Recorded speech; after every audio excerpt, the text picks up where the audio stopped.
Hentikan air matamu wahai nak dara, sayanglah air mata tertuang di sana. Ayo, pasang taruhanmu sekarang. Giliranku, aku naikkan.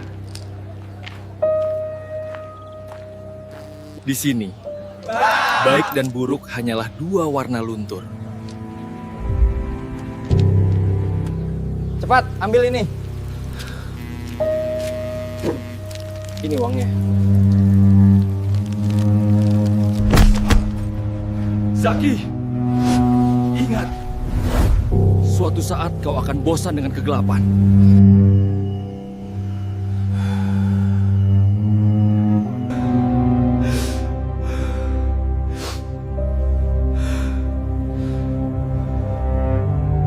Jangan jadi pengecut, Zak.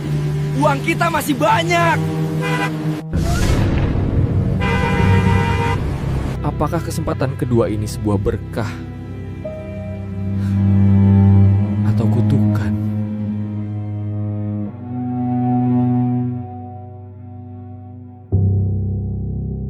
Surabaya tidak pernah memaafkan dosa yang dilakukan di bawah lampu remang Gang Buntu. Dan Zaki menyadari hal itu saat melihat nisan sahabatnya mulai mengeluarkan cairan merah menyerupai darah segar. Meski ia telah lari ribuan kilometer hingga ke pesisir Singaraja untuk mencuci tangan dari masa lalu, bayangan sosok berkepala hancur itu tetap setia berdiri di sudut kamar setiap kali azan subuh berkumandang. Pak Di Barok mungkin telah menyelamatkan nyawanya di jembatan kabut.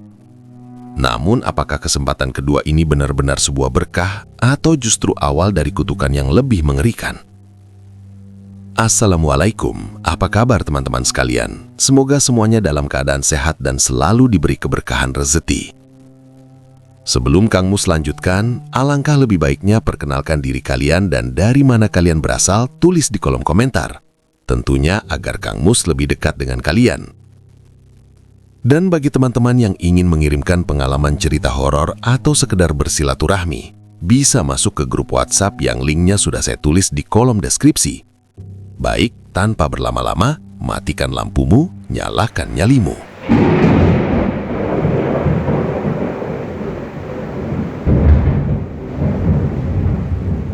Surabaya selalu punya cara sendiri untuk menunjukkan wataknya yang keras. Debu jalanan yang terbang tertiup angin laut bercampur dengan hawa panas yang seolah sanggup mengelupas kulit siapa saja yang terlalu lama berdiri di bawah langitnya. Di tengah sesaknya pemukiman yang jalannya hanya selebar 2 bentangan tangan, Zaki tumbuh besar.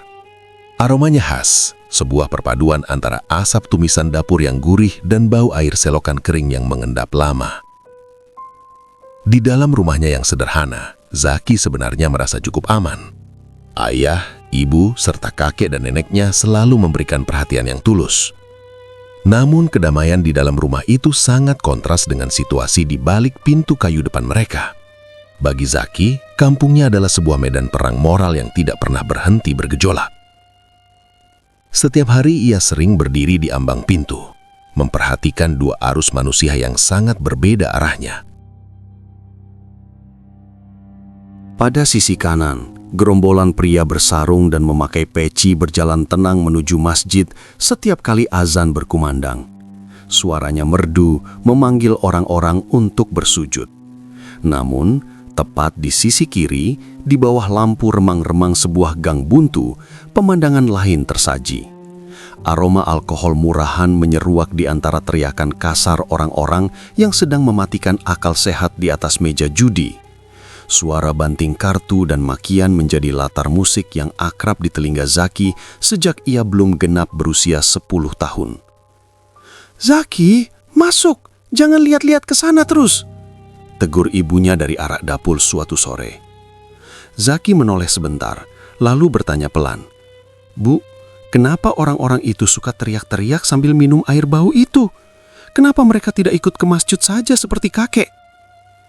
Ibunya menghentikan kegiatan memotong sayur, matanya menatap Zaki dengan sorot yang sulit diartikan. "Dunia ini luas, Nak. Ada orang yang memilih jalan lurus, ada yang tersesat. Kamu jangan meniru mereka.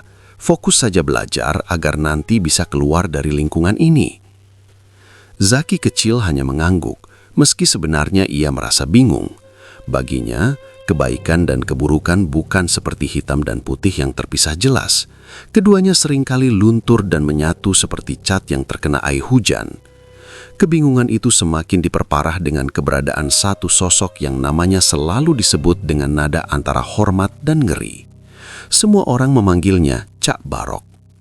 Bagi orang dewasa, Cak Barok adalah singgah kampung yang tidak mengenal rasa takut.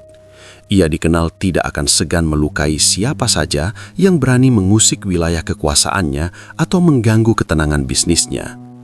Tato naga yang mengintip dari balik kaos singlet putihnya yang sudah mulai menguning menjadi simbol kekuatannya. Namun di mata Zaki dan anak-anak sebayanya, pria itu adalah Pak De Barok yang sangat baik. Setiap kali melewati gerombolan anak-anak yang sedang bermain kelereng, Pak De Barok pasti akan berhenti sejenak. Tangannya yang kasar akan merogoh saku celana, mengeluarkan beberapa koin receh atau permen untuk dibagikan. Ini buat kalian beli es. Jangan berantem. Kalau ada yang ganggu kalian, bilang ke Pak De. Ucapnya dengan suara berat yang serak sambil mengacak rambut Zaki. Terima kasih Pak De, seru anak-anak kegirangan. Zaki selalu merasa heran. Bagaimana bisa orang yang menurut kakeknya adalah penjahat justru menjadi orang yang paling sering memberi mereka jajan? Ia melihat Pak De Barok sebagai sosok yang hangat, seorang pelindung yang nyata di tengah kerasnya jalanan Surabaya. Satu malam yang sangat membekas di ingatan Zaki terjadi ketika ia belum bisa tidur meski jam sudah menunjukkan pukul 11:30 malam. Suasana kampung saat itu sangat sunyi. Hanya ada suara jangkrik di sela-sela tumpukan kayu dan suara percikan air dari sumur yang terletak persis di samping rumah Pak De Barok. Rupanya, sang singa kampung itu memang terbiasa mandi di tengah malam buta. Tiba-tiba, keheningan itu pecah oleh teriakan yang membelah malam. "Maling! Motor! Maling!" Dua pemuda asing terlihat sedang berusaha keras menghidupkan sebuah motor milik warga yang terparkir di depan gang. Keadaan mendadak kacau. Namun, sebelum warga lain sempat keluar, pintu samping rumah Pak De Barok terbuka lebar. Tanpa pakaian lengkap, hanya mengenakan celana pendek hitam dan tubuh yang masih basah kuyup karena sedang mandi, Pak De Barok melompat keluar. Ia tidak sempat memakai sandal, apalagi baju. Dengan tubuhnya yang berkilat-kilat terkena cahaya lampu jalan yang kuning pucat, ia mengejar kedua pencuri itu. Gerakannya sangat cepat, seperti predator yang sudah mengintai mangsanya sejak lama. Kedua maling itu panik. Mereka mencoba menancap gas, namun jalanan gang yang sempit dan berbelok-belok membuat mereka kehilangan kendali. "Mau lari kemana kalian?" teriak Pak De Barok dengan suara menggelegar. Hanya dalam hitungan detik, ia berhasil menjangkau salah satu pelaku. Dengan satu tarikan tangan yang sangat kuat, pencuri itu jatuh tersungkur. Pak De Barok kemudian memberikan sebuah hantaman telak yang membuat pencuri lainnya tidak berkutik. Keduanya tersungkur di aspal jalanan, tidak berdaya menghadapi kemarahan sang pemilik wilayah. Pak De Barok melumpuhkan mereka hanya dengan tangan kosong tanpa perlu bantuan siapapun. Dalam sekejap, warga mulai berdatangan dan mengepung lokasi tersebut. Pak De Barok berdiri tegak di tengah kerumunan. Dadanya naik turun mengatur napas. Air sumur masih menetes dari ujung rambutnya. Malam itu, ia menjadi pahlawan instan. Warga yang biasanya menjaga jarak kini memberikan pujian dan rasa terima kasih yang luar biasa. "Terima kasih Cak Barok, kalau tidak ada sampean, motor itu pasti sudah hilang," ucap seorang warga sambil menjabat tangannya dengan gemetar.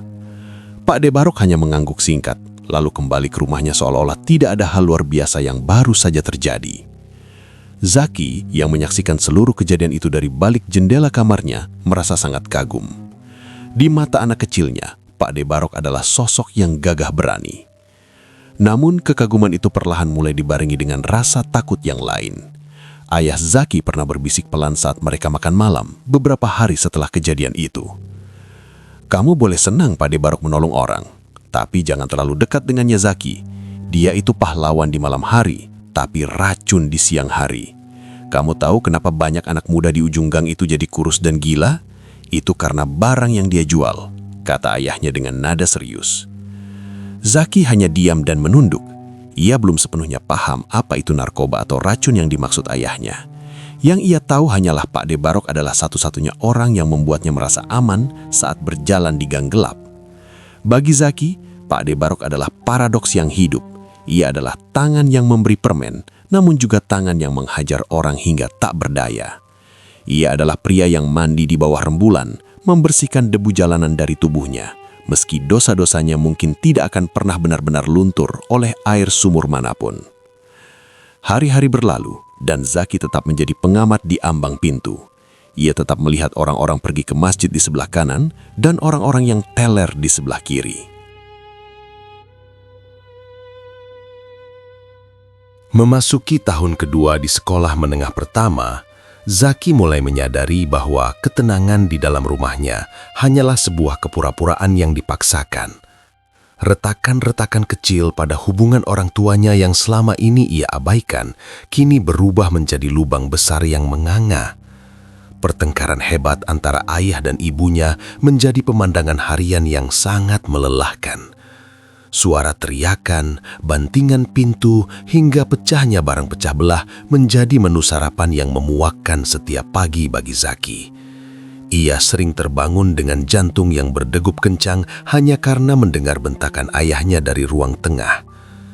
Hingga pada satu titik yang paling menyakitkan, tiang penyangga hidupnya benar-benar roboh. Perceraian tidak bisa lagi dihindari. Keputusan itu diambil dengan dingin, seolah-olah belasan tahun kebersamaan mereka tidak memiliki arti sama sekali. Ibunya pergi membawa serta adiknya, menjauh ke kota lain dengan terburu-buru. Zaki melihat mereka mengemas koper seakan ingin menghapus setiap jejak masa lalu yang pernah ada di rumah itu. "Kenapa Zaki tidak boleh ikut, Bu?" tanya Zaki dengan suara gemetar saat melihat ibunya memasukkan baju terakhir ke dalam tas. Ibunya hanya menatapnya dengan sorot mata yang kosong. "Kamu sudah besar, Zak. Jaga dirimu baik-baik di sini. Ibu harus pergi demi kebaikan adikmu." Setelah kepergian ibunya, ayahnya pun menyusul dalam pelarian yang sangat mengecut. Pria itu menghilang entah kemana, meninggalkan Zaki yang kini hanya tinggal bersama kakek dan nenek yang sudah rentah. Di usia yang masih sangat muda, Zaki merasa seperti tumpukan sampah yang dibuang begitu saja ke pinggir jalan. Ia kehilangan arah, kehilangan pegangan hidup, dan yang paling berbahaya adalah ia kehilangan alasan untuk menjadi orang baik. Mengapa ia harus berbuat baik jika orang-orang yang seharusnya melindunginya justru meninggalkannya dalam kehancuran? Dalam kehampaan yang mencekam itu, sosok Pak De Barok hadir mengisi ruang kosong yang ditinggalkan ayahnya. Pria besar itu tidak banyak bicara atau memberikan nasihat panjang lebar. Ia hanya menawarkan sesuatu yang sangat dibutuhkan oleh jiwa Zaki yang terluka, sebuah perlindungan dan pengakuan.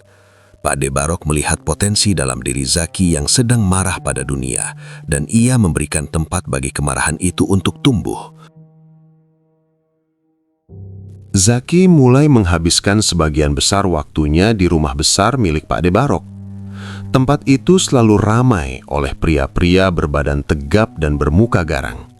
Namun, mereka semua sangat hormat kepada sang pemilik rumah. Di sana, Zaki belajar tentang loyalitas, meskipun itu adalah loyalitas yang salah. Ia merasa dihargai dan dianggap ada, sesuatu yang tidak ia dapatkan dari keluarganya yang berantakan. Pekerjaannya dimulai dari hal-hal kecil yang pada awalnya dianggap lumrah oleh Zaki. Setiap Sabtu malam, saat kawan-kawannya yang lain sibuk belajar untuk ujian atau bermain sepak bola di lapangan kampung, Zaki memiliki tugas khusus. Ia diminta untuk membeli beberapa botol minuman keras dan berbagai macam camilan untuk pesta anak buah Pak De Barok. "Ini uangnya, Zak. Beli yang biasa di toko ujung jalan. Sisanya ambil saja buat kamu jajan," ucap Pak De Barok sambil menyodorkan beberapa lembar uang kertas berwarna merah. "Siap, Pak De. Ada tambahan lain?" jawab Zaki dengan nada bangga. "Cukup itu saja. Cepat kembali. Anak-anak sudah mulai haus." balas Pak De Barok sambil tertawa rendah. Zaki merasa bangga bisa diterima di lingkaran orang-orang yang ditakuti oleh seluruh warga kampung. Ia merasa seperti bagian dari sebuah pasukan elit. Di mata Zaki yang sedang labil, Pak De Barok adalah satu-satunya orang yang benar-benar peduli apakah ia sudah makan atau belum hari ini. Ia tidak sadar bahwa perhatian itu hanyalah umpan untuk menjeratnya lebih dalam ke dalam kubangan lumpur. Keterikatan itu semakin menguat ketika Zaki memutuskan untuk berhenti sekolah di tingkat sekolah menengah atas. Ia merasa tidak memiliki biaya untuk melanjutkan pendidikan, dan mentalnya sudah terlalu liar untuk hanya duduk diam mendengarkan guru di dalam kelas. Sekolah terasa membosankan dan tidak relevan dengan kerasnya hidup yang ia jalani. Pak De Barok dengan senang hati menampungnya di bawah naungannya secara penuh. Namun, Zaki segera menyadari bahwa tidak ada makan siang yang gratis dalam dunia hitam. Pak De Barok mulai mengenalkannya pada bisnis yang sebenarnya. Zaki mulai diajarkan cara mengelola stok barang terlarang yang selama ini menjadi sumber kekayaan sang preman. Ia belajar bagaimana cara bicara dengan pelanggan agar tidak menimbulkan kecurigaan, bagaimana cara mengenali petugas yang sedang menyamar, dan yang paling penting, bagaimana cara menyembunyikan kristal putih itu agar tidak tercium oleh aparat. Ingat Zak, bisnis ini soal kepercayaan dan ketelitian. Sekali kamu ceroboh, nyawamu atau nyawaku taruhannya. Bisik Pak De Barok suatu sore di ruangan pribadinya yang penuh asap rokok. Zaki mengangguk mantap. Saya mengerti Pak De, saya tidak akan mengecewakan Pak De. Bagus, mulai besok kamu yang pegang kunci gudang belakang. Jangan sampai ada 1 gram pun yang hilang tanpa catatan. Perintah Pak De Barok sambil memberikan sebuah kunci kuningan yang terasa berat di tangan Zaki. Zaki telah benar-benar terjatuh ke dalam jurang. Ia merasa sangat aman berada di bawah ketiak sang preman besar tanpa menyadari bahwa ia sedang membangun istana di atas pasir hisap yang siap menelangnya kapan saja. Ia merasa gagah saat membawa bungkusan kecil di sakunya, merasa memiliki kekuatan saat orang-orang di kampung menyingkir saat ia lewat. Ia lupa pada kakek dan neneknya yang hanya bisa menangis dalam diam melihat cucu mereka semakin hari semakin tidak keruan. Kehidupan Zaki kini dipenuhi oleh adrenalin dan kemewahan semu. Ia bisa membeli baju bagus, ponsel terbaru, dan mentraktir teman-temannya sesuka hati. Namun setiap kali ia menatap cermin di kamarnya, ia melihat sosok yang asing.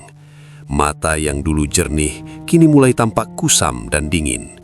Kegelisahan mulai menghantui tidurnya, meskipun ia selalu berusaha menepisnya dengan alasan bahwa ini adalah cara satu-satunya untuk bertahan hidup. Zaki tidak lagi peduli pada norma atau moralitas yang dulu diajarkan di rumah. Baginya, dunia telah berbuat tidak adil padanya lebih dulu, maka ia merasa berhak untuk membalas dendam dengan caranya sendiri. Ketenangan palsu yang selama ini menyelimuti hidup Zaki akhirnya hancur berkeping-keping. Suatu pagi yang masih sangat buta, ketika kabut tipis Surabaya masih memeluk atap-atap rumah kampung, suara deru mesin kendaraan berat memecah kesunyian. Tanpa peringatan, kampung itu dikepung oleh pasukan bersenjata lengkap. Suara pintu yang didobrak paksa dan teriakan peringatan polisi menggema di setiap sudut gang sempit. Zaki yang terbangun dengan jantung berdegup kencang hanya bisa terpaku di balik jendela kakeknya. Ia melihat dengan mata kepala sendiri bagaimana Pak De Barok, sang singa kampung yang selama ini dianggap tak tersentuh, akhirnya dipaksa bertekuk lutut. Cahaya lampu senter yang menyilaukan dan kilatan borgol yang melingkar di pergelangan tangan kekar mentornya menjadi pemandangan yang memuakkan bagi Zaki. Pak De Barok digelandang masuk ke dalam mobil tahanan tanpa perlawanan berarti. Pengadilan kemudian menjatuhkan vonis hukuman 7 tahun penjara bagi sang preman besar. Bagi Zaki, momen itu terasa seperti kiamat kecil. Pelindungnya hilang, sosok yang memberinya makan dan pengakuan kini terkunci di balik jeruji besi yang dingin. Namun, dalam dunia hitam yang mereka jalani, kekosongan kekuasaan adalah sesuatu yang harus segera diisi. Bisnis tidak boleh berhenti hanya karena sang pimpinan berada di balik terali. Anehnya, penjara ternyata tidak benar-benar memutus rantai bisnis haram tersebut. Justru dari balik dinding beton yang tebal, kendali narkoba yang dijalankan Pak De Barok terasa semakin menguat dan rapi. Disinilah Zaki naik pangkat. Ia bukan lagi sekedar anak bawang yang disuruh membeli rokok atau makanan. Ia bertransformasi menjadi kurir utama, jembatan krusial yang menghubungkan dunia luar yang bebas dengan sel tahanan yang gelap. Perannya sangat vital. Ia adalah pembawa pesan sekaligus pengatur alur masuknya barang haram ke dalam lembaga pemasyarakatan. Selama bertahun-tahun kemudian, Zaki hidup dalam ketegangan yang konstan. Setiap hari adalah pertarungan nyawa dan kebebasan. Ia harus sangat lihai menyelundupkan kristal putih itu ke dalam penjara setiap kali jam kunjung tiba. Tekniknya bermacam-macam, mulai dari menyembunyikan barang di dalam makanan hingga menggunakan cara-cara yang tak terpikirkan oleh petugas penjaga penjara. Ada sensasi adrenalin yang aneh setiap kali ia berhasil melewati pemeriksaan ketat sipir penjara. Zaki merasa dirinya hebat, merasa seperti penguasa jalanan yang memiliki kekebalan hukum. "Zak, barangnya sudah siap?" tanya seorang pria berbadan tambun di sebuah gudang kecil dekat terminal. Zaki mengangguk sambil menyesap rokoknya dalam-dalam. "Sudah aman. Besok pagi, pas jam besuk, aku kirim ke dalam. Titipan buat Pak D jangan sampai telat. Hati-hati, penjagaan lagi ketat karena ada inspeksi dadakan." Pria itu memperingatkan. Zaki hanya terkekeh dingin. "Penjagaan ketat itu cuma buat orang amatir. Aku sudah tahu celahnya." Nama Zaki perlahan mulai dikenal di kalangan bandar besar Surabaya. Ia bukan lagi bocah ingusan yang berdiri bingung di ambang pintu rumah kakeknya, memperhatikan orang-orang pergi ke masjid. Zaki telah menetapkan pilihannya dengan sadar. Ia telah mengukir jalannya sendiri di atas aspal hitam yang penuh dengan tumpukan uang haram. Ia merasa bangga dengan statusnya, bangga karena bisa membeli apapun yang ia mau tanpa perlu memeras keringat di toko bangunan. Namun di balik kemewahan semu itu, ada bagian dari jiwanya yang perlahan mengering. Setiap malam sebelum memejamkan mata, Zaki seringkali dihantui oleh wajah kakek dan neneknya. Ia melihat kedua orang tua yang membesarkannya itu semakin hari semakin layu. Bukan hanya karena usia yang terus bertambah, tapi karena beban rasa malu yang harus mereka pikul di hadapan tetangga. Kakeknya lebih banyak terdiam, sementara neneknya seringkali kedapatan menangis pelan saat sedang mengaji di sudut kamar. Mereka tahu dari mana uang yang digunakan Zaki untuk merenovasi rumah berasal, dan kenyataan itu menyiksa batin mereka setiap hari. "Zak, apa kamu tidak ingin mencari kerja yang jujur saja?" tanya neneknya suatu sore dengan suara yang gemetar. Zaki hanya menjawab dengan nada malas. "Zaman sekarang cari kerja susah, Nek. Yang penting kan Zaki bisa kasih uang buat makan kakek dan nenek. Sudahlah, jangan banyak tanya." Jawaban itu selalu membuat suasana rumah menjadi hening seketika. Zaki sengaja membangun dinding yang tinggi antara dirinya dan keluarganya, agar rasa bersalah itu tidak terus-menerus menggerogoti nyalinya dalam menjalankan bisnis haram tersebut. Sementara itu, di dalam penjara, dominasi Pak De Barok tetap tak tergoyahkan. Ia dihormati sebagai ketua oleh para narapidana lainnya. Anehnya, penjualannya justru meningkat tajam selama ia menjalani masa hukuman. Mungkin karena permintaan di dalam penjara jauh lebih tinggi daripada di luar. Atau mungkin karena Pak De Barok memiliki lebih banyak waktu untuk memikirkan strategi perluasan jaringan. Zaki rutin mengunjungi mentornya itu setiap minggu untuk memberikan laporan keuangan dan menyetor barang pesanan. Namun, seiring berjalannya waktu, Zaki mulai merasakan ada sesuatu yang berubah dari sosok Pak De Barok. Setiap kali mereka duduk berhadapan di ruang kunjungan yang pengap, Zaki sering menangkap kekosongan yang dalam di mata mentornya itu. Pak De Barok tidak lagi seberapi-api dulu saat membicarakan keuntungan atau cara menghancurkan lawan bisnis. Ia seringkali terdiam cukup lama, menatap langit-langit sel yang lembab dan berjamur. Wajahnya yang garang perlahan tampak lebih kuyu, bukan karena kurang makan, melainkan karena ada beban pikiran yang sangat berat. "Zak, bagaimana keadaan kampung?" tanya Pak De Barok pelan suatu hari. "Aman, Pak De. Bisnis lancar. Orang-orang masih segan sama nama kita. Jawab Zaki penuh semangat. Pak De Barok hanya mengangguk kecil. Baguslah, tapi ingat, jangan terlalu sombong di jalanan. Angin bisa berubah kapan saja. Zaki mengernyitkan dahi. Pesan itu terdengar aneh keluar dari mulut seorang singa kampung. Pak De sakit, kok ngomongnya begitu?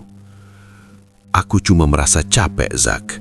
7 tahun itu waktu yang sangat lama kalau kamu cuma menghabiskan hari-hari dengan menatap tembok yang sama.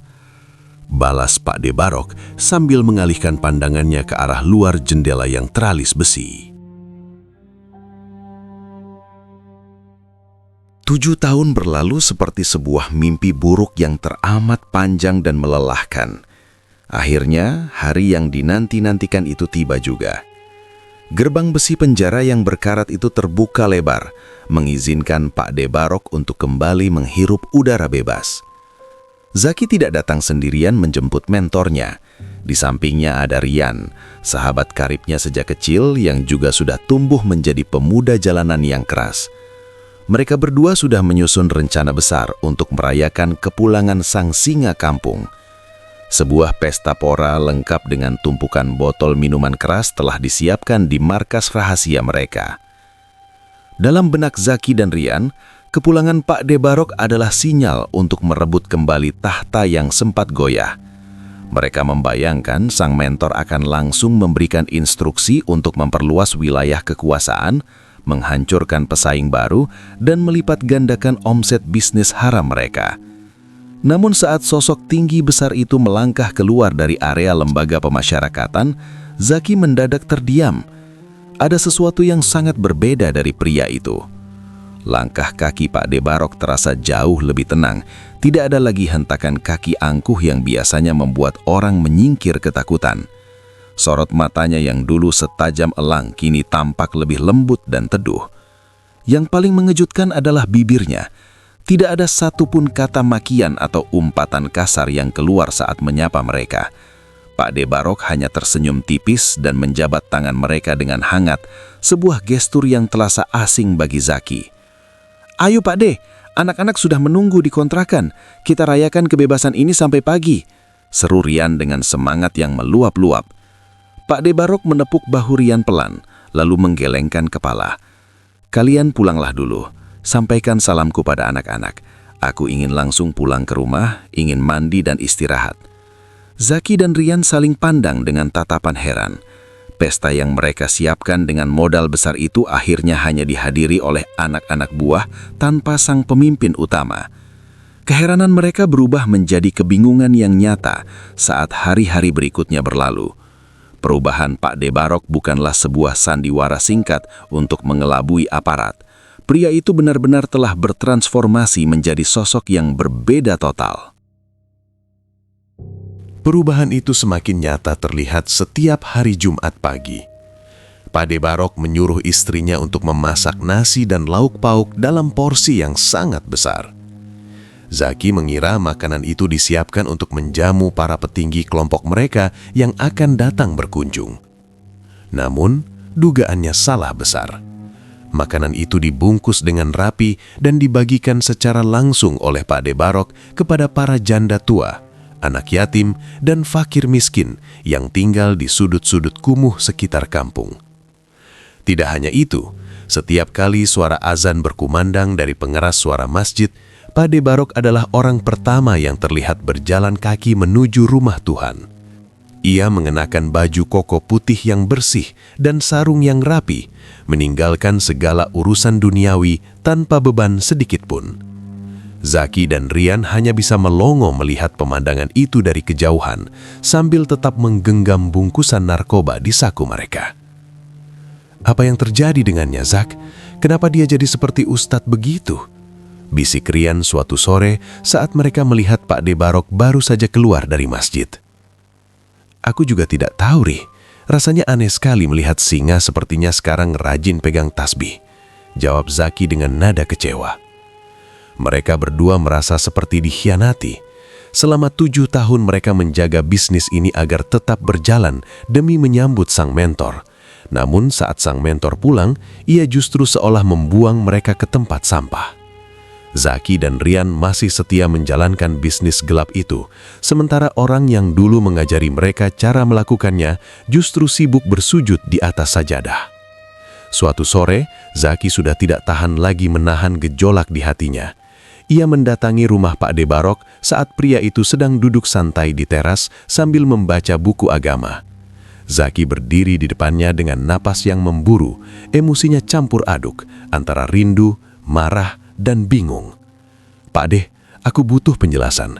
Kenapa sekarang jadi begini?" tanya Zaki dengan suara yang ditekan agar tidak terdengar membentak. Pak De Barok menutup bukunya perlahan, lalu menatap Zaki dengan tenang. "Begini bagaimana, Zak? Semuanya.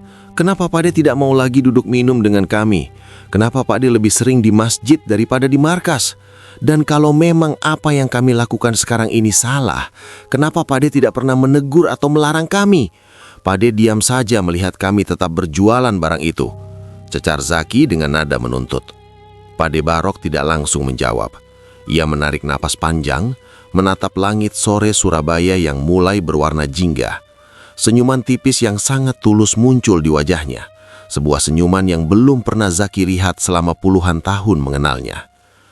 "Zaki, dengarkan aku baik-baik. Orang itu ada waktunya untuk berhenti.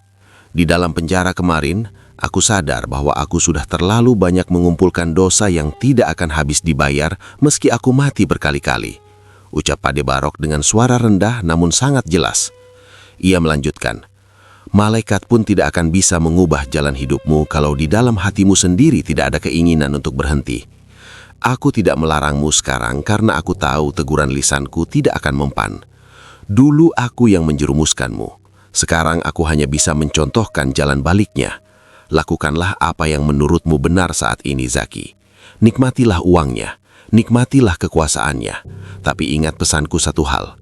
Suatu saat nanti, kamu pasti akan merasa bosan dengan kegelapan ini." Kalimat itu terasa seperti hantaman godam yang menghujam jantung Zaki. Tidak ada amarah dalam suara Pak De Barok, hanya ada kesedihan dan harapan yang besar.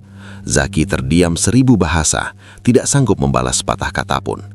Ia membalikkan badan dan berjalan pergi dengan perasaan yang kacau balau. Malam itu, Zaki tidak bisa memejamkan mata. Kata-kata "suatu saat kamu akan bosan dengan kegelapan" terus terngiang-ngiang di telinganya seperti kaset rusak. Keteguhan Pak De Barok dalam menjalani jalan barunya mulai merayap masuk ke dalam pikiran Zaki. Meskipun mulutnya tetap berkata bahwa uang adalah segalanya, namun pemandangan sehari-hari di rumah itu perlahan-lahan mengguncang nuraninya. Zaki masih menumpang tinggal di sana, melihat bagaimana seorang singa jalanan kini lebih sering memegang tasbih daripada botol minuman keras. Suatu malam, ketika jam menunjukkan pukul 2 dini hari, Zaki terbangun dari tidurnya karena rasa haus yang mendesak. Saat ia hendak menuju dapur, telinganya menangkap suara asing dari ruang tengah. Suara itu berupa isak tangis yang tertahan, berat, dan penuh penderitaan. Jantung Zaki berdegup kencang. Ia mengira ada musuh dari geng rival yang menyusup ke rumah, atau mungkin pencuri yang sedang beraksi. Dengan gerakan sangat pelan, Zaki mengendap-endap mendekati arah suara. Ia mengintip dari balik celah pintu kayu yang sedikit terbuka. Di sana, di tengah kegelapan ruang tengah yang hanya diterangi cahaya rembulan dari balik jendela, Zaki melihat pemandangan yang meruntuhkan seluruh ego yang telah ia bangun selama bertahun-tahun.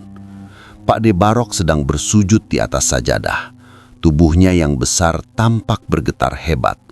Pria yang pernah menghajar musuhnya hingga cacat tanpa belas kasihan, kini menangis tersedu-sedu seperti anak kecil. Dalam kesunyian malam, suaranya yang parau terdengar jelas sedang merapal doa dengan penuh keputusasaan. "Ya Tuhan, ampuni hamba. Hamba telah menjerumuskan anak-anak itu ke dalam api yang hamba buat sendiri." Isaknya di antara sujud yang lama. Zaki mematung di balik pintu. Napasnya tertahan saat mendengar namanya dan nama Rian disebut berkali-kali dalam doa tersebut. Pak De Barok memohon dengan sangat agar Tuhan menjauhkan mereka berdua dari jalur narkoba dan api neraka. Ia menyalahkan dirinya sendiri atas rusaknya masa depan Zaki dan Rian. Jangan hukum mereka karena kesalahan hamba. Berikan mereka hidayah, selamatkan nyawa mereka. Lanjut Pak De Barok sambil memukul dadanya sendiri. Air mata mulai mengalir di pipi Zaki tanpa ia sadari. Ia merasa sangat hina dan kerdil. Di depannya, seorang penguasa jalanan sedang menghamba serendah-rendahnya demi keselamatan jiwanya. Zaki menyadari bahwa perlindungan yang diberikan Pak De Barok selama ini bukan lagi soal fisik atau uang, melainkan soal akhirat. Rasa bangga akan statusnya sebagai kurir besar mendadak sirna, digantikan oleh rasa malu yang teramat sangat. Keesokan harinya, Zaki keluar dari kamar dengan wajah lesu dan mata yang sembab. Ia mendapati Pak De Barok sedang duduk di meja makan sambil menyesap kopi hitamnya dengan tenang, seolah kejadian semalam tidak pernah terjadi. Zaki menarik kursi di hadapannya, lalu menatap pria tua itu dengan sungguh-sungguh. "Pak De, semalam aku melihat semuanya," ucap Zaki dengan suara rendah. Pak De Barok hanya terdiam, meletakkan cangkir kopinya perlahan. Ia menatap Zaki, menunggu kalimat selanjutnya. "Aku mau berhenti, Pak De. Aku tidak mau lagi menyentuh barang itu. Aku ingin mencoba hidup normal seperti orang-orang," lanjut Zaki. Suaranya bergetar, namun penuh ketegasan.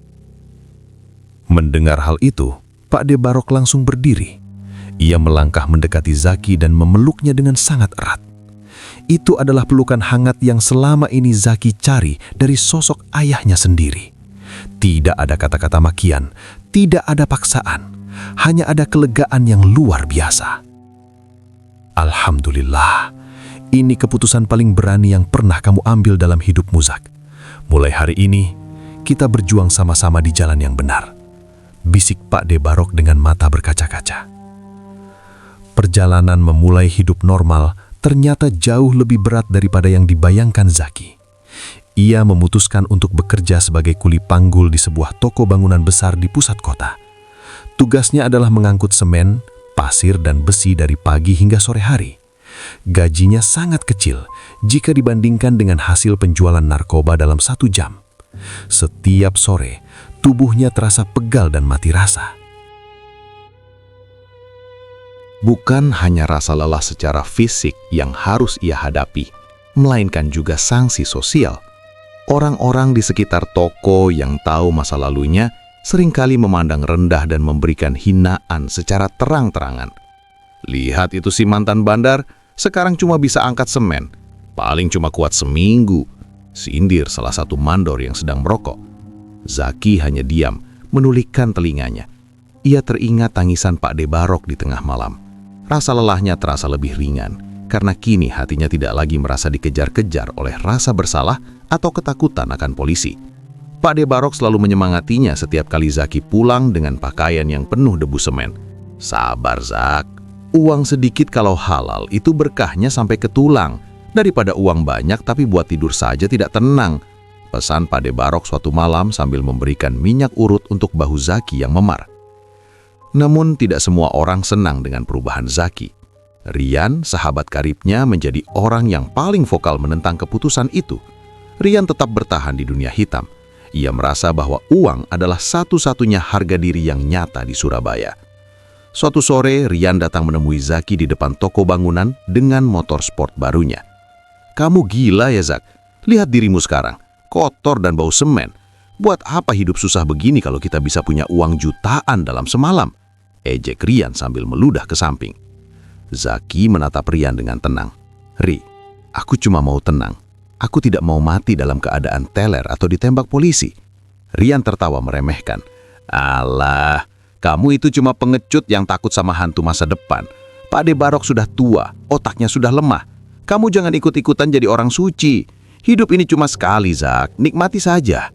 Zaki tidak membalas. Ia hanya melihat Rian memacu motornya dengan kecepatan tinggi, meninggalkan debu yang berterbangan.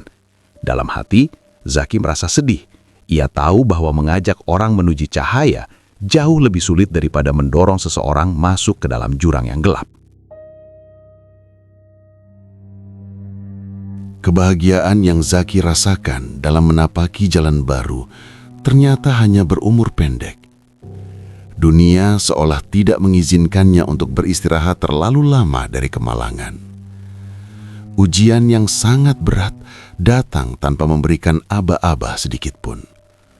Pak D. Barok, sosok yang menjadi tiang penyangga moralitas Zaki, jatuh sakit secara mendadak. Tubuh besarnya yang dulu tampak tidak bisa roboh oleh hantaman apapun, kini terbaring lemah. Hanya dalam waktu 2 hari saja, kondisi sang mentor merosot tajam. Ia kehilangan suaranya, hanya bisa menatap Zaki dengan mata yang teduh, namun penuh isyarat perpisahan. Sore itu, di tengah rintik hujan yang membasahi atap rumah, Pak D. Barok menghembuskan nafas terakhirnya dengan tenang. Seluruh kampung terdiam dalam duka yang mendalam. Zaki merasa separuh jiwanya tercerabut paksa dari raganya. Rasa sakit karena kehilangan ini jauh lebih menyesakan daripada saat orang tuanya bercerai atau ketika ayahnya menghilang tanpa kabar.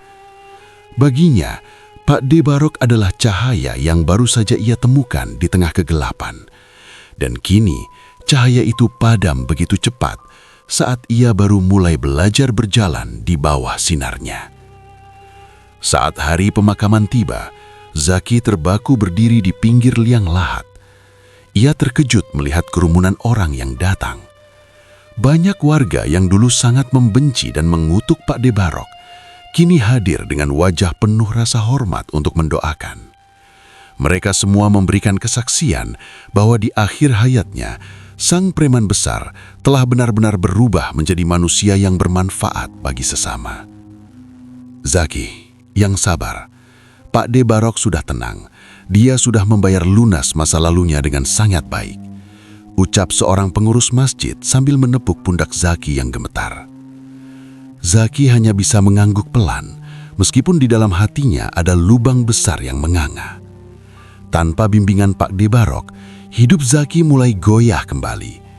Ia merasa seperti kapal yang kehilangan nahkoda di tengah badai. Ketiadaan pelindung membuat Zaki menjadi sasaran empuk bagi ketidakadilan dunia yang selama ini ditahan oleh wibawa Pak D. Barok. Ujian pertama datang dari tempatnya bekerja. Juragan di toko bangunan itu sepertinya menyadari bahwa Zaki kini tidak lagi memiliki backingan preman besar. Sikapnya mulai berubah menjadi semena-mena. Saat hari gajian tiba, Zaki mendapati jumlah uang di amplopnya jauh dari yang seharusnya. Gajinya dipotong tanpa alasan yang jelas, sementara pekerja lain yang tidak memiliki tato atau masa lalu kelam mendapatkan hak mereka secara penuh. Zaki mencoba bersabar. Ia ingat pesan Pak D. Barok untuk selalu menahan amarah. Namun, diskriminasi itu terjadi berulang kali. Ia sering diberi beban kerja paling berat, namun mendapatkan upah paling sedikit. Puncaknya terjadi pada suatu sore yang sangat panas. Zaki mendatangi ruangan juragannya untuk menanyakan hak gajinya yang belum dibayar selama 2 minggu. "Bos, kenapa gaji saya dipotong lagi? Saya kerja dari pagi sampai malam. Beban saya sama dengan yang lain," tanya Zaki, berusaha menjaga nada suaranya agar tetap rendah. Sang juragan hanya melirik sekilas dari balik meja kerjanya yang mewah, lalu tersenyum meremehkan. "Kamu itu sudah untung saya kasih kerjaan di sini, Zaki. Orang dengan tato penuh dan bekas bandar seperti kamu itu harusnya bersyukur ada yang mau menampung. Kalau kamu tidak suka, silakan pergi. Cari saja toko lain yang mau mempekerjakan sampah masyarakat sepertimu." Mendengar kata-kata itu, darah muda Zaki mendidih seketika. Harga dirinya yang selama ini ia tekan demi sebuah pertobatan, kini meledak tanpa kendali. Kalimat sampah masyarakat itu memicu kemarahan yang sangat dahsyat di dalam dadanya. Seluruh rasa sakit karena kehilangan Pak De Barok dan ketidakadilan yang ia terima selama beberapa bulan terakhir tumpah menjadi satu. "Apa kamu bilang?" Zaki melangkah maju dengan mata yang merah padam. "Saya bilang kamu itu Belum sempat kata itu selesai diucapkan, kepalan tangan Zaki sudah mendarat telak di wajah sang juragan. Pria itu tersungkur ke lantai. Zaki yang sudah gelap mata terus menghajarnya hingga pingsan bersimbah darah. Tidak berhenti di situ. Zaki menghancurkan meja kaca dan komputer di ruangan tersebut dengan beringas. Semua emosi negatifnya ia tumpahkan pada barang-barang di sekitarnya. Kejadian itu berakhir dengan cepat saat beberapa pekerja lain menahan tubuh Zaki. Polisi segera datang ke lokasi kejadian dan menyeret Zaki ke dalam sel tahanan. Ia dijatuhi hukuman 3 bulan penjara atas tindakan kekerasan dan perusakan properti. Di dalam sel yang sempit, gelap, dan beraroma pesing, Zaki hanya bisa duduk meringkuk. Rasa sesal tidak lagi menghampirinya, melainkan rasa kecewa yang mendalam pada takdir. Ia merasa Tuhan telah meninggalkannya sendirian di saat ia sedang berjuang menjadi baik. Ia merasa usahanya selama ini untuk bekerja jujur dan menahan diri hanya berakhir dengan hinaan dan jeruji besi. "Untuk apa aku jadi orang baik? Dunia ini memang tidak pernah memberi tempat buat orang seperti aku," gumam Zaki sambil menatap tembok penjara yang berjamur. Kemarahan dan keputusasaan mulai meracuni pikirannya kembali. Setiap hari di dalam sel, ia terus memutar ingatan tentang kata-kata hinaan juragannya. Ia merasa bahwa menjadi kasar dan ditakuti jauh lebih menguntungkan daripada menjadi sabar tapi diinjak-injak. Bayang-bayang Pak De Barok yang sedang berdoa di tengah malam mulai memudar dari ingatannya, digantikan oleh bayang-bayang kekuasaan jalanan yang dulu ia miliki. 3 bulan berlalu, dan Zaki akhirnya dibebaskan. Namun pria yang keluar dari gerbang penjara kali ini bukan lagi Zaki yang rajin bekerja di toko bangunan. Sorot matanya kembali tajam dan dingin. Ia tidak pulang ke rumah kakeknya, melainkan langsung menuju ke Gang Buntu yang menjadi pusat kegiatan gelap di kampungnya. Langkah kakinya mantap menuju sebuah warung remang-remang di mana suara banting kartu dan gelak tawa kasar terdengar. Di sudut ruangan, ia melihat Rian sedang duduk sambil memegang botol minuman keras, dikelilingi oleh tumpukan uang taruhan. "Lihat siapa yang datang, sang calon ustadz sudah kembali ke habitatnya," seru Rian sambil tertawa bahak-bahak saat melihat Zaki masuk. Rian menyodorkan sebuah gelas yang penuh berisi cairan bening berbau menyengat. "Minum dulu Zak, jangan pikirkan si tua Barok itu lagi. Hidup ini keras, hanya yang kasar yang bisa menang." Zaki menatap gelas itu sejenak, lalu merenggutnya dan menenggaknya hingga habis dalam sekali tegukan.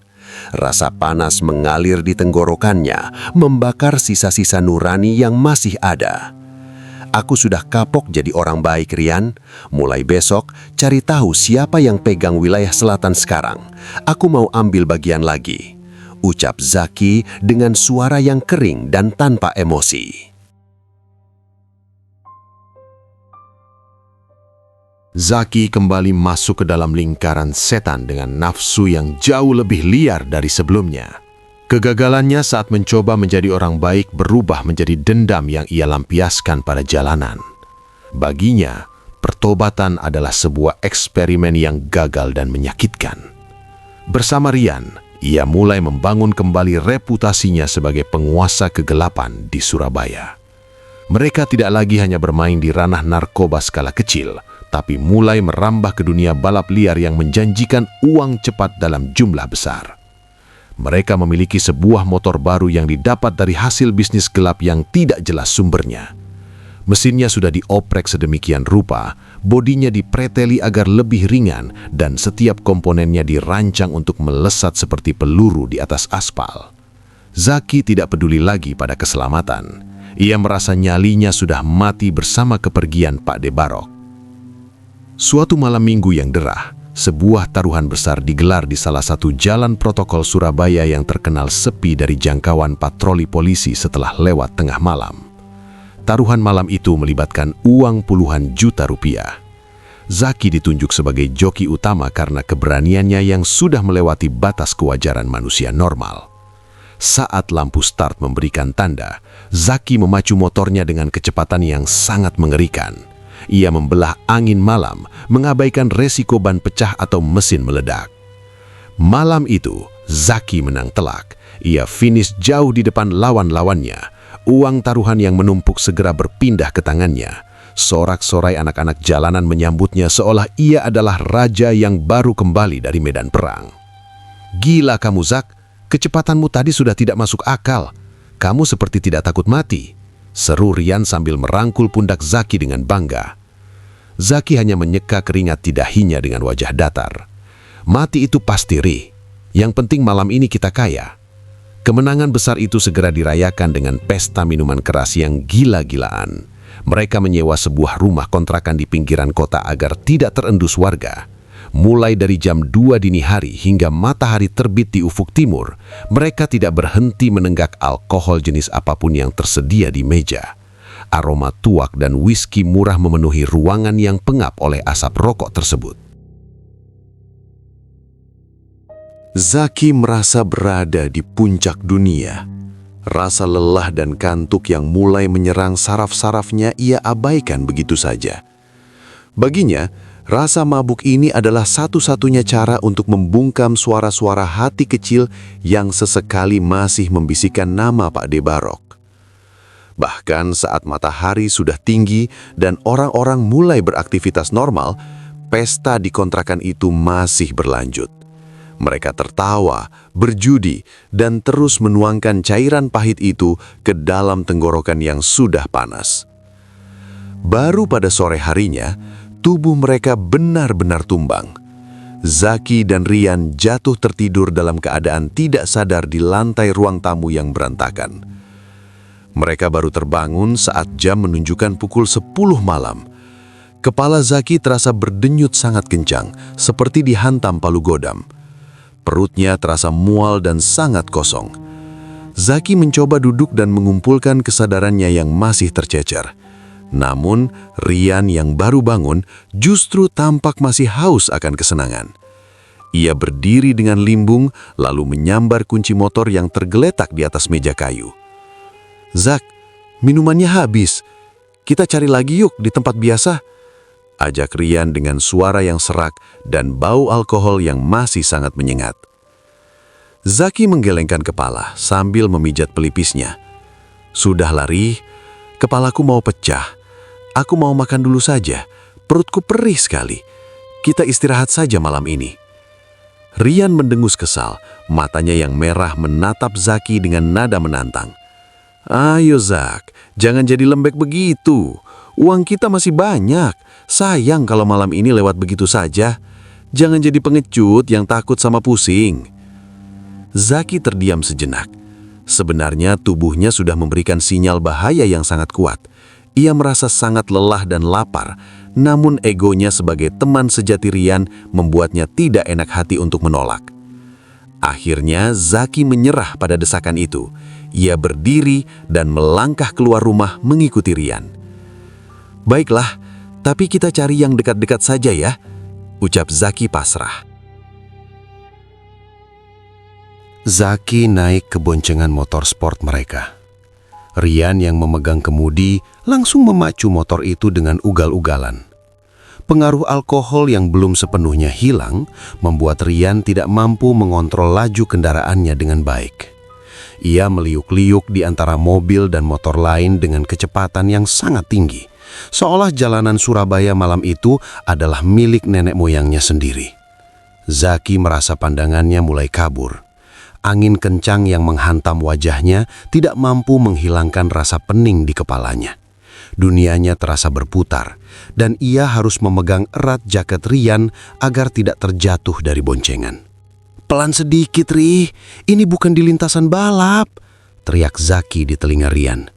Namun Rian justru tertawa keras dan semakin menarik gas motornya. "Tenang saja, Zak. Aku sudah hafal jalanan ini." Saat mereka mendekati sebuah perempatan besar yang lampunya sedang berkedip kuning, Rian tidak juga mengurangi kecepatan. Dari arah samping, sebuah truk besar bermuatan penuh sedang melaju dengan stabil karena merasa memiliki hak jalan. Semuanya terjadi dalam hitungan detik yang sangat singkat. Sebuah lampu sorot truk yang sangat terang menyilaukan mata Zaki. "Rian, awas!" teriak Zaki dengan sisa kekuatannya. Suara benturan yang sangat keras kemudian terdengar, membelah kesunyian malam di perempatan tersebut. Suara besi yang beradu dan decitan ban yang mengerikan menjadi penutup dari perjalanan ugal-ugalan mereka. Motor sport itu hancur berkeping-keping saat menghantam bagian samping truk dan terseret beberapa puluh meter di atas aspal. Zaki merasa tubuhnya terlempar tinggi ke udara sebelum akhirnya menghantam kerasnya jalanan.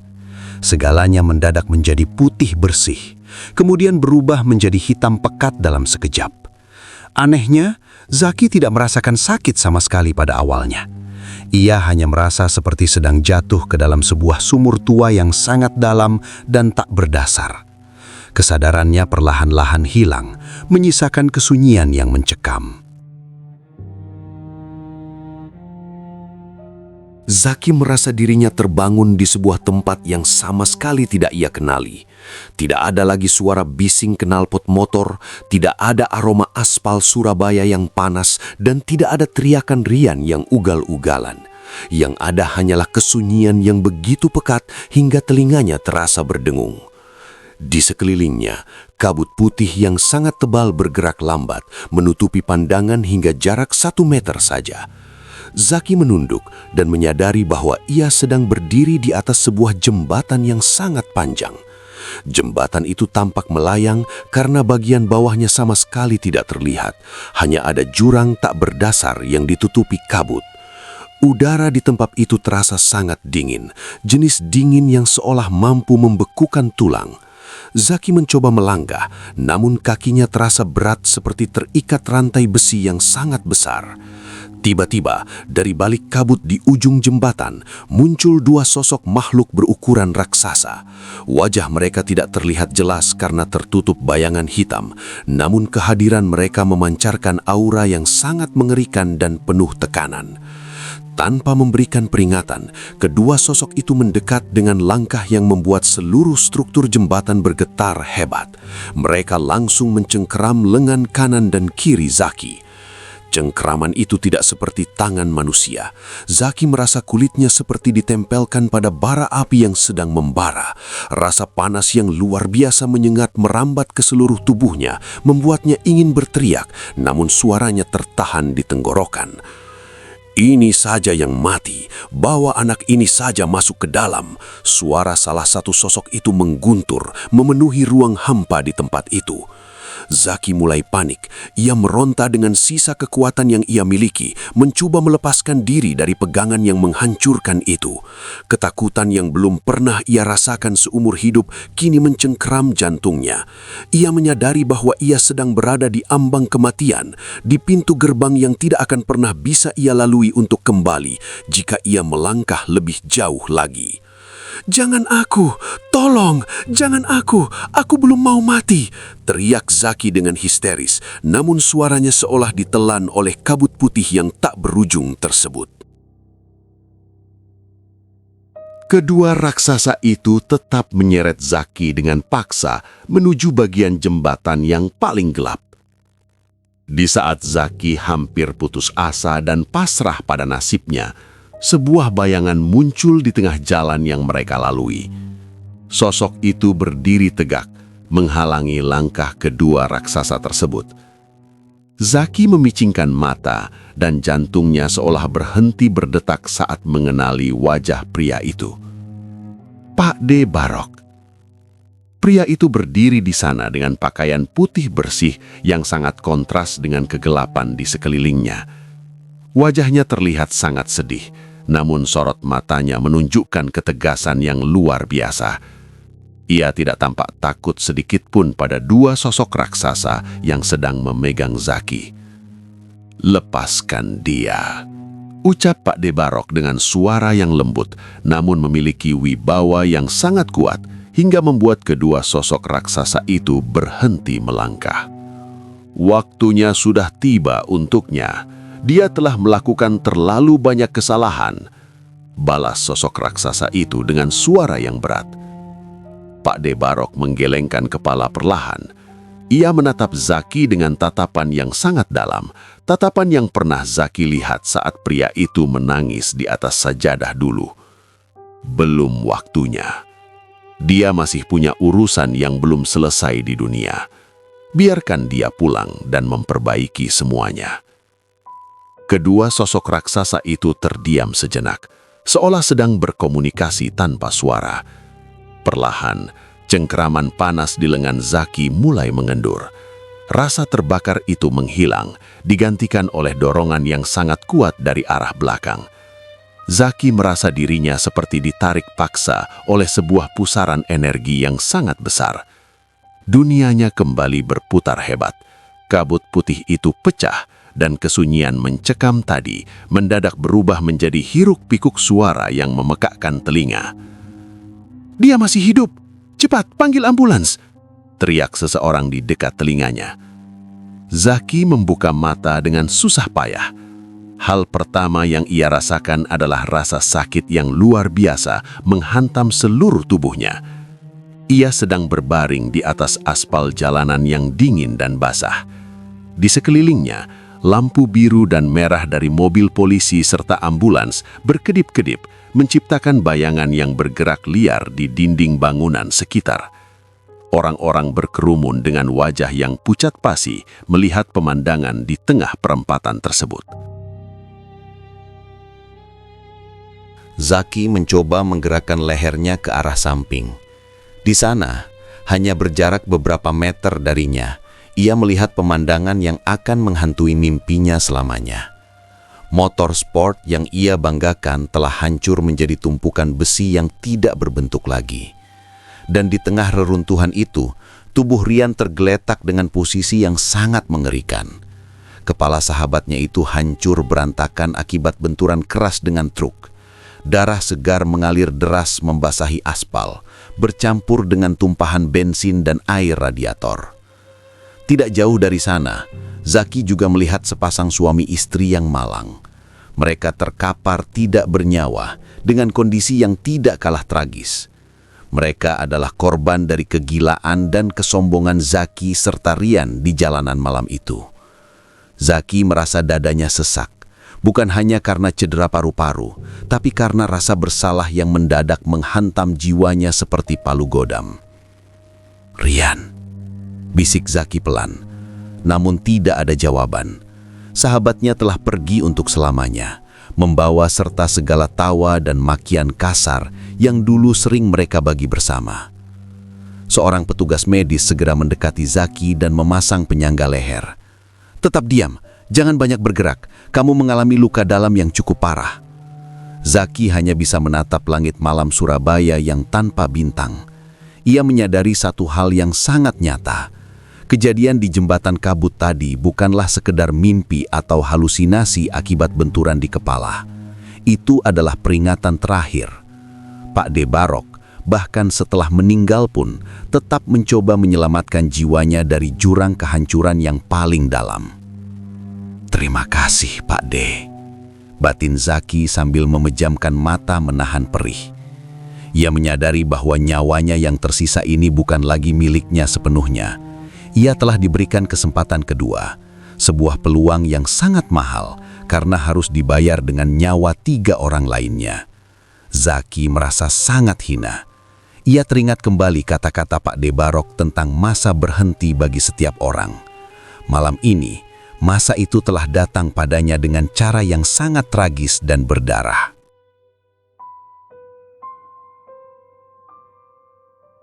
Zaki selamat dari maut secara ajaib, namun luka di raganya tidak sebanding dengan hancurnya kondisi jiwanya. Setelah keluar dari rumah sakit dengan beberapa jahitan yang masih basah di tubuhnya, Hidup Zaki tidak pernah lagi terasa sama. Setiap kali ia memejamkan mata, bayangan jembatan tinggi berselimut kabut dan dua sosok raksasa itu selalu muncul.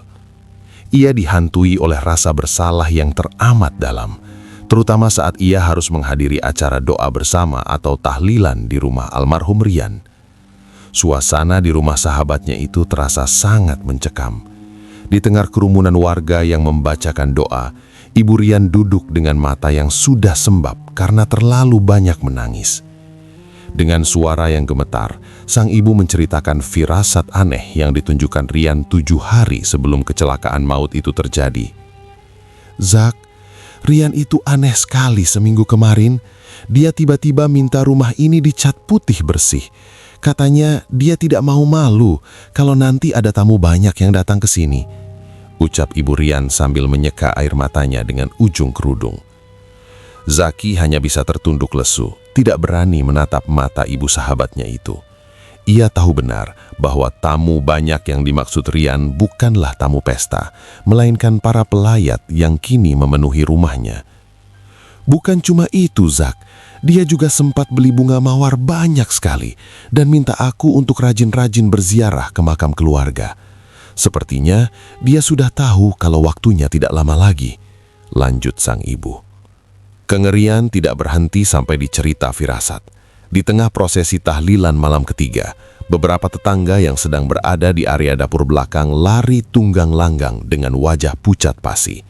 Mereka mengaku melihat sosok pria dengan pakaian yang persis dikenakan Rian saat kecelakaan, namun dengan kondisi wajah yang hancur berantakan, sedang berjongkok di pojok ruangan sambil menatap nanar ke arah kerumunan orang. Teror goib itu membuat suasana kampung menjadi sangat berat dan penuh bisik-bisik ketakutan. Zaki merasa tidak kuat lagi tinggal di Surabaya. Setiap sudut jalan di kota pahlawan ini seolah meneriakkan nama Rian dan pasangan suami istri yang tewas akibat kelalaiannya. Akhirnya, dengan sisa uang yang ia miliki, Zaki memutuskan untuk merantau ke Jakarta. Ia berharap jarak ribuan kilometer bisa menghapus memori kelam dan bayang-bayang arwah yang tidak tenang itu. Di Jakarta, Zaki memulai hidup dari nol.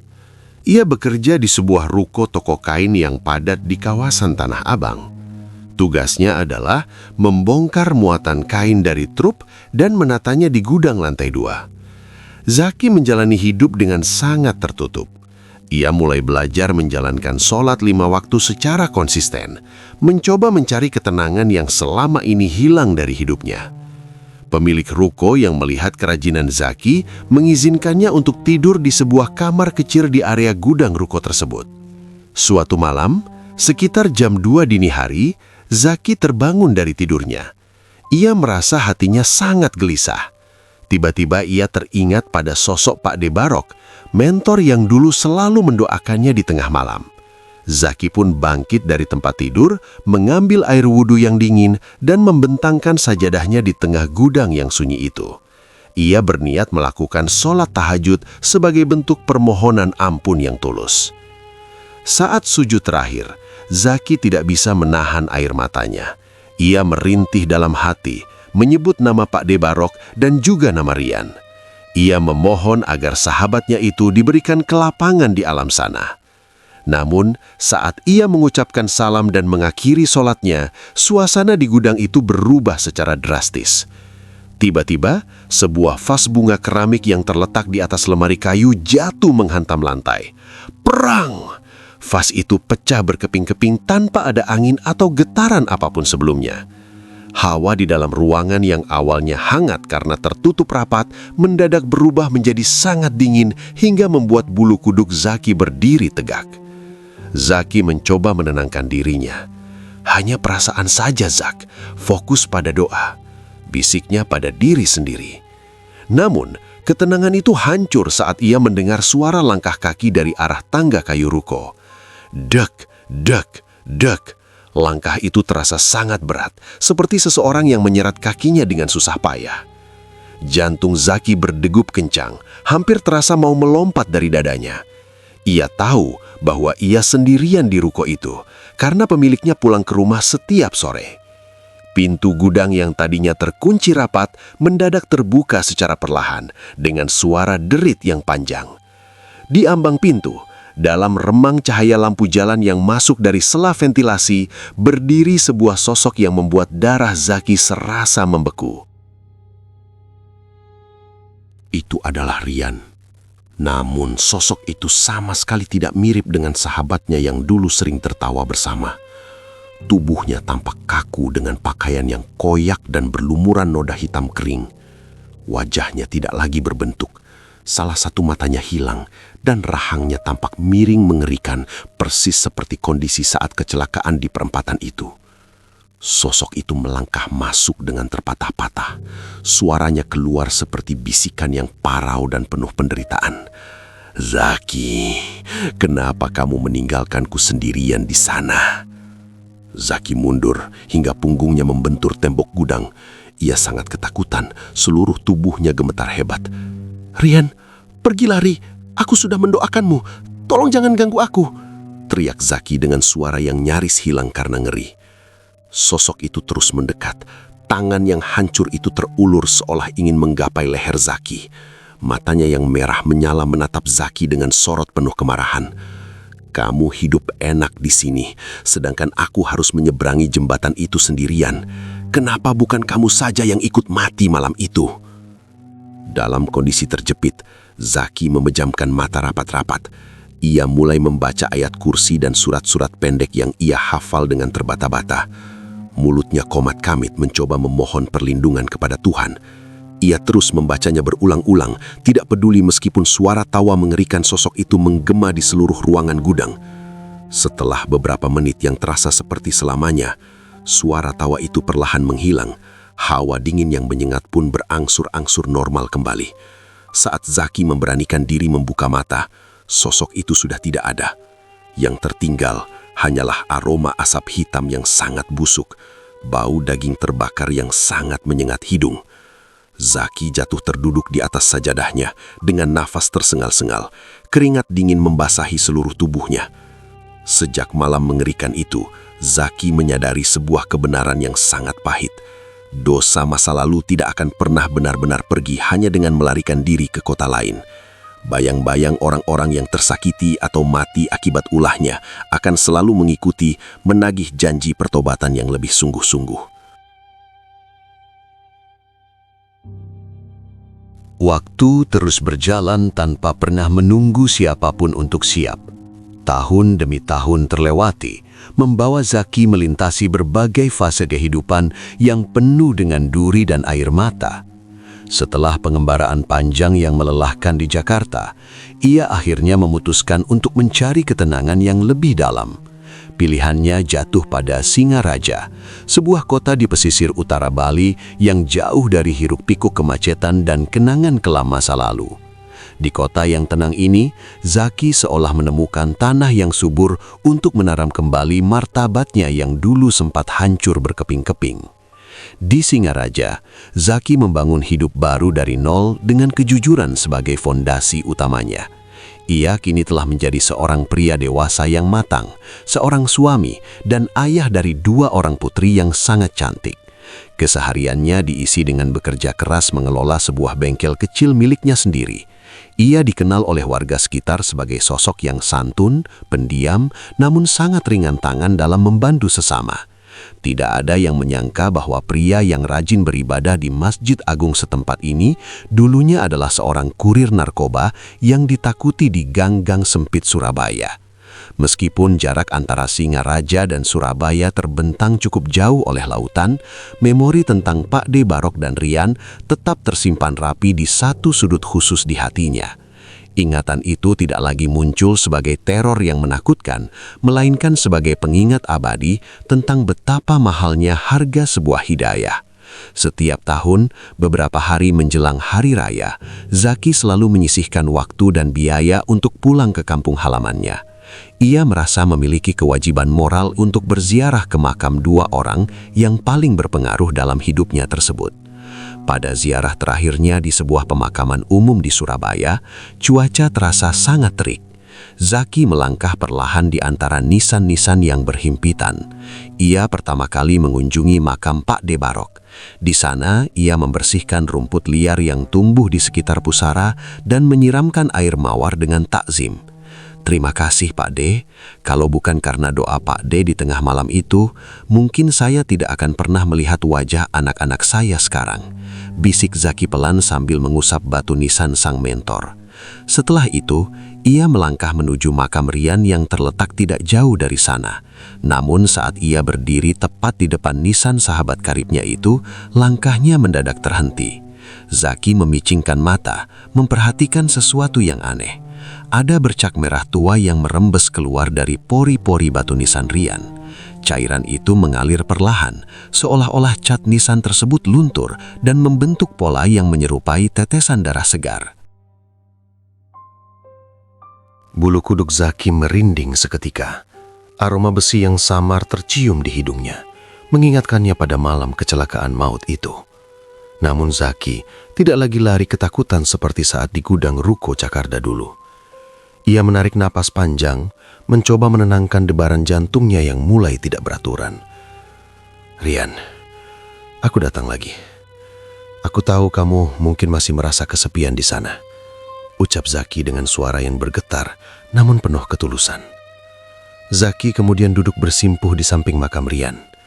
Ia membuka buku Yasin kecil miliknya dan mulai membacakan doa dengan suara yang rendah. Ia mengirimkan permohonan ampun yang paling dalam untuk sahabatnya itu, meminta agar Tuhan memberikan keringanan atas segala kehilafan yang mereka lakukan bersama di masa muda dulu. Ia menghabiskan waktu hampir 1 jam hanya untuk duduk terdiam di samping pusara Rian, mengenang masa-masa mereka bermain kelereng hingga masa-masa mereka saling pamer uang haram. Saat matahari mulai tergelincir ke ufuk barat, Zaki memutuskan untuk menyudahi ziarahnya. Ia berdiri, membersihkan celananya dari debu pemakaman, dan mulai berjalan menuju gerbang keluar. Namun baru saja ia melangkah 10 meter, telinganya menangkap sebuah suara yang sangat familiar memanggil namanya dari arah belakang. "Zaki? Zaki?" Suara itu terdengar sangat lembut, tertiup bersama semilir angin sore. Suara itu tidak lagi terdengar parau, menyeramkan, atau penuh dendam seperti suara sosok berkepala hancur di Jakarta. Kali ini, suara itu terdengar tenang, seolah-olah berasal dari Rian yang sedang duduk bersantai sambil merokok seperti dulu. Zaki tersentak dan langsung menoleh ke belakang. Pandangannya menyapu seluruh area pemakaman yang mulai temaram oleh bayang-bayang pepohonan. Namun tidak ada siapapun di sana. Hanya ada dahan pohon Kamboja yang bergoyang pelan tertiup angin dan beberapa ekor burung yang terbang rendah. "Mungkin itu caramu mengucapkan selamat tinggal, Ri," gumam Zaki dengan senyum tipis. Zaki kini benar-benar mengerti bahwa hidup adalah tentang pilihan, dan setiap pilihan membawa konsekuensi yang harus ditanggung secara mutlak. Pak De Barok telah memberikan contoh nyata bahwa tidak ada kata terlambat untuk memutar haluan menuju jalan yang benar, meskipun sisa waktu yang dimiliki sangat singkat. Di sisi lain, nasib tragis Rian menjadi peringatan keras bagi Zaki bahwa maut tidak pernah bernegosiasi dengan rencana masa depan manusia. Ia bisa datang tepat di tengah kelalaian yang paling dalam. Beberapa hari kemudian, Zaki sudah kembali ke rumahnya di Singaraja. Sore itu, ia duduk bersantai di teras rumah sambil menikmati udara laut yang segar. Di halaman depan, ia menatap kedua putrinya yang sedang asyik bermain boneka sambil tertawa riang. Istrinya keluar membawakan secangkir teh hangat dan tersenyum lembut ke arahnya. "Kenapa melamun, Ayah?" tanya istrinya sambil ikut duduk di sampingnya. Zaki menggeleng pelan, lalu menggenggam tangan istrinya. "Tidak apa-apa. Ayah cuma bersyukur bisa ada di sini sekarang. Ayah janji, Ayah akan menjaga kalian dengan segenap nyawa Ayah. Ayah tidak akan membiarkan anak-anak kita mengenal kegelapan yang dulu hampir menelan Ayah." Istrinya mengangguk, meskipun tidak sepenuhnya paham tentang detail masa lalu suaminya yang kelam. Ia tahu bahwa Zaki adalah pria yang telah melewati banyak badai untuk bisa sampai di titik ini. Setiap malam, dalam sujud terakhir di sholatnya, Zaki tidak pernah lupa menyelipkan doa khusus untuk Pak De Barok dan Rian. Ia terus memohon agar di alam yang diselimuti kabut itu, arwah Rian telah menemukan kedamaian yang sejati dan tidak lagi merasa ditinggalkan. Ia juga berharap agar sang mentor, Pak De Barok, telah mendapatkan tempat terbaik di sisi Sang Pencipta sebagai balasan atas hidayah yang ia bagikan di sisa umurnya.